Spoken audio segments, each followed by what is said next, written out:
Hey guys, Merry Christmas, Happy Kwanzaa, Happy Hanukkah, whatever holiday is your holiday, may you have a great one. And of course, within a few days, we'll be bringing in the new year as well. So I want to end 2024 very, very quick with just a quick couple small videos. They're going to be just some quick shorts. Today is December 21st.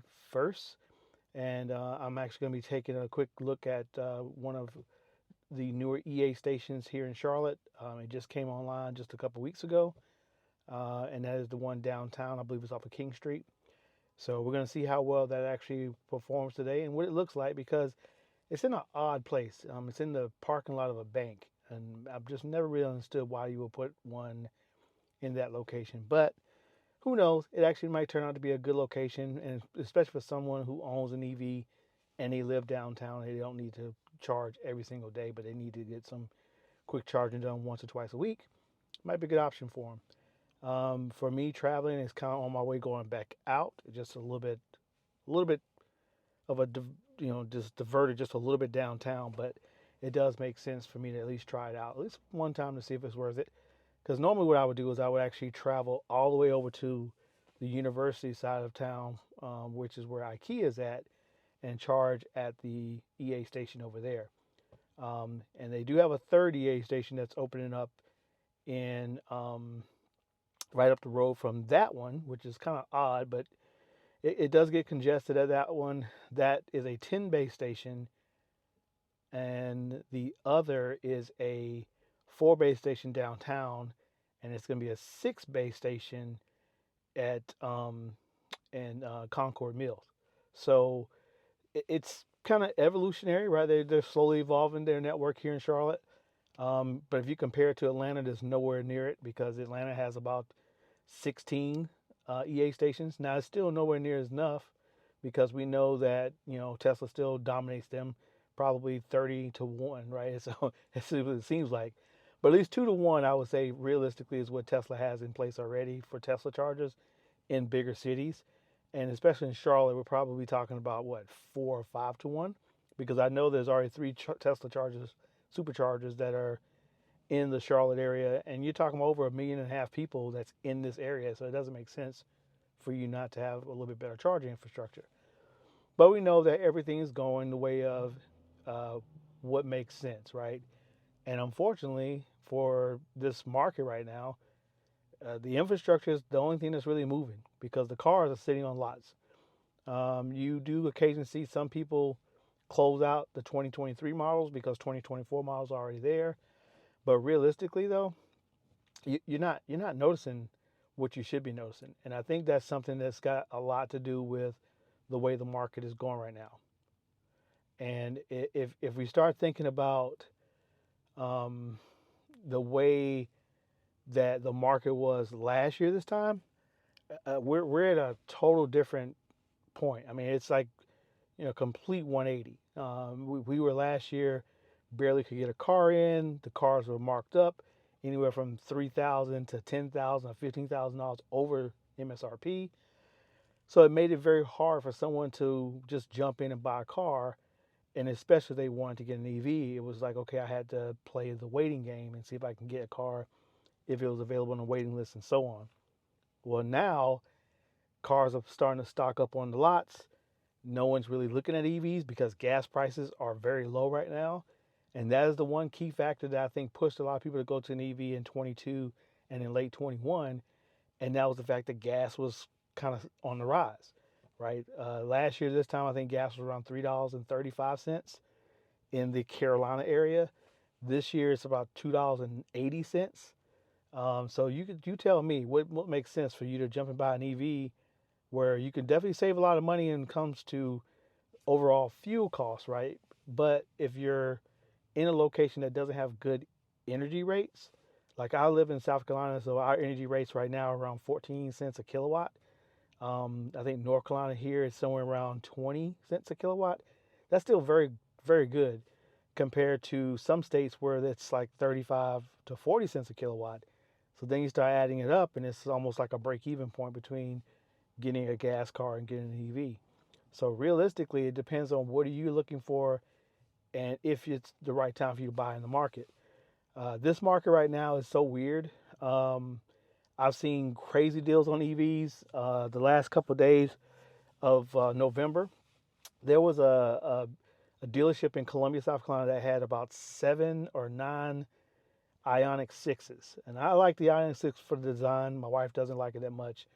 But I thought it was just a cool car, and I was considering getting out of my ID4 and getting an Ioniq 6 because they had such a crazy deal right now. It was somewhere around $10,000 to $12,000 off MSRP with the tax credit included, right?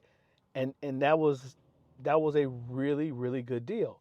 And to me, I was like, hey, that's a good break even point. And early on in that month, my car value was pretty decent. Well, over time, my car value kept going down, and that car price didn't really go down too much more than that. So I decided not to pursue it and just to wait till next year to see what happens because I am still interested in getting potentially one of the new ID4s with the new infotainment system and possibly the new powertrain. I'm a little bit afraid of it because I feel like Volkswagen in Europe, they're going to do exactly what they promised, give the powertrain, give people the infotainment system. But I'm also afraid that in the US, because this market is much smaller for them in the EV space, that is, they may not do the powertrain too. So if you don't get the powertrain but you get the infotainment system, I can deal with this infotainment system for another year until they decide to bring the powertrain system over as well. Because I do want the extra power and extra performance plus better range. So it just makes sense. Um, but I was definitely considered going to an Ioniq 6 because of the fact that it was such a good deal. And the only thing I would lose between this car and the Ioniq 6, other than the fact the form factor, it's a sedan versus a crossover, is this guy right here, this big glass roof. I would lose that because the Ioniq 6 didn't have that glass roof, and I would lose the massaging seats on both passenger and driver, where the Ioniq 6 only had a power driver seat, and that was it. But everything else is going to be about the same. The Ioniq 6 will have charged faster, which is something I do want, and it also had a bigger battery pack, so it's going to have a much longer range. The one I was looking at was going to be around, it was going to be an SEL, so it was about 306 miles, I believe it was, on a charge, which is really good compared to this car here, which is about 209 is what they state. I've never got less than 220, other than driving on the interstate when it's cold. That's obvious.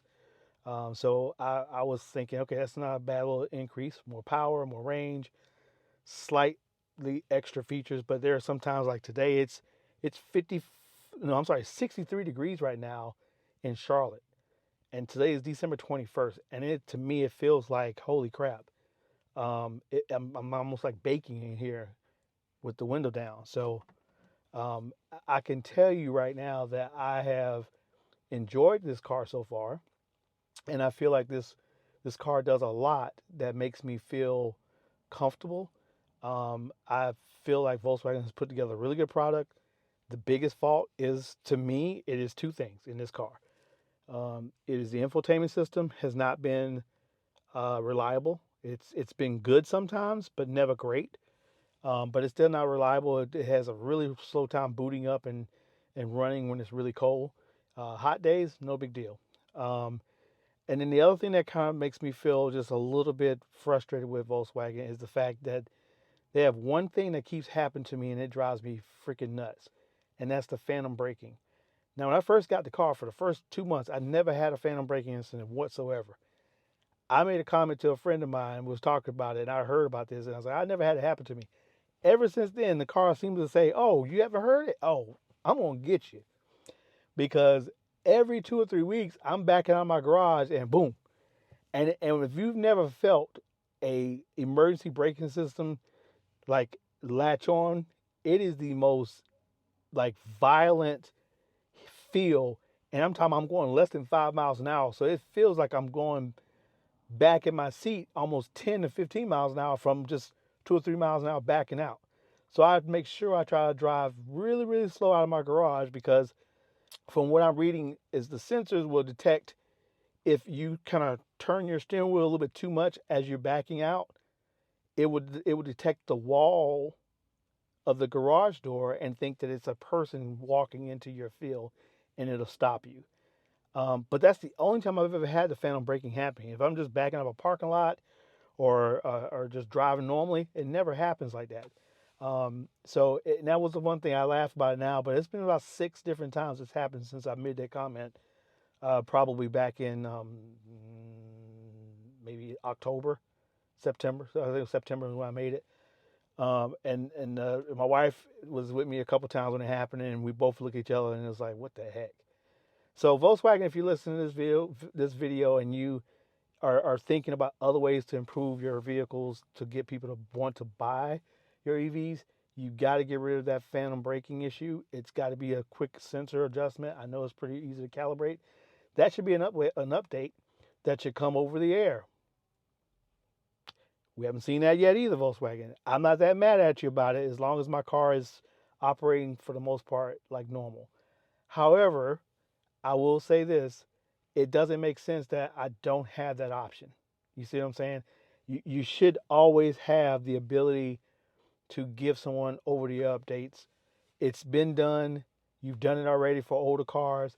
I understand that some people don't understand how to do updates properly, and that's the reason why you're a little bit afraid of having cars bricked all over the the interstates and roads because people are trying to do it while they're driving. But you should be able to tell people, hey, here's how you do the over-the-air updates. Or worst case scenario, give it to them in a download. You've got USB ports in here. I'm pretty sure the front 2 ports here do act as data ports because you can run your CarPlay through them. So why couldn't it tap into your infotainment system and do an update off of a flash drive? People are used to doing stuff the right way.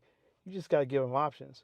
Or if it has to go through the OBD2 port, send them a kit. Hey, you do this update yourself. It's got to be ways that you can give people the options to,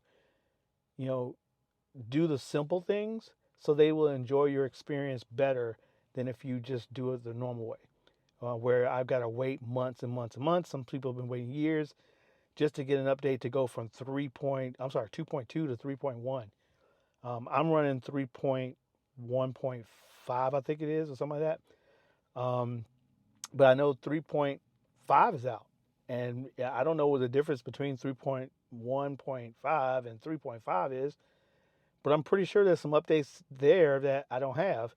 From what I've been told is I can do software updates with 3.1 over the air, but it has to be registered in the system for you to send the update over. So Volkswagen, these are the things that I would like to see you fix. I know I mentioned 2, but that third one definitely has to be over the air updates. So please take some time to get this right on the next car, because you don't want to lose your existing customers due to the fact that you don't seem like you care. Oh, that's gonna hurt! So that is my biggest thing I want to tell you. And I wanted to say, so far though, other than those 3 things, I'm enjoying my car. I really am. I've had it to Florida. I've taken it to Raleigh. Been to Charlotte several times. Been to Columbia. Been up to Asheville. I've taken this car wherever I can go. Period. The 200-mile quote-unquote range has not limited me from taking those longer trips. So going to Orlando was about a 490-mile ride from my house. And to be honest, we didn't have any issues. I did have one little squeeze point where I tried to go from Jacksonville to Pooler, Georgia. That's about a 150-mile trip. And because of the weather was getting cooler, my battery wasn't giving me the best longevity as far as range. So I got there at 3%. But the good thing about it, though, I left Jacksonville at about 80%. Got there, and like I said, with 3% left on the battery, it could have been better because there was some traffic here and there. And I was doing 75, 80 miles an hour the whole way there. So it wasn't like I was driving super slow. So that's it for me. I wanted to just say this one last time. Merry Christmas, everybody. And I hope you have a Happy New Year. And for 2024, I promise I'm going to do a lot better by getting more content out.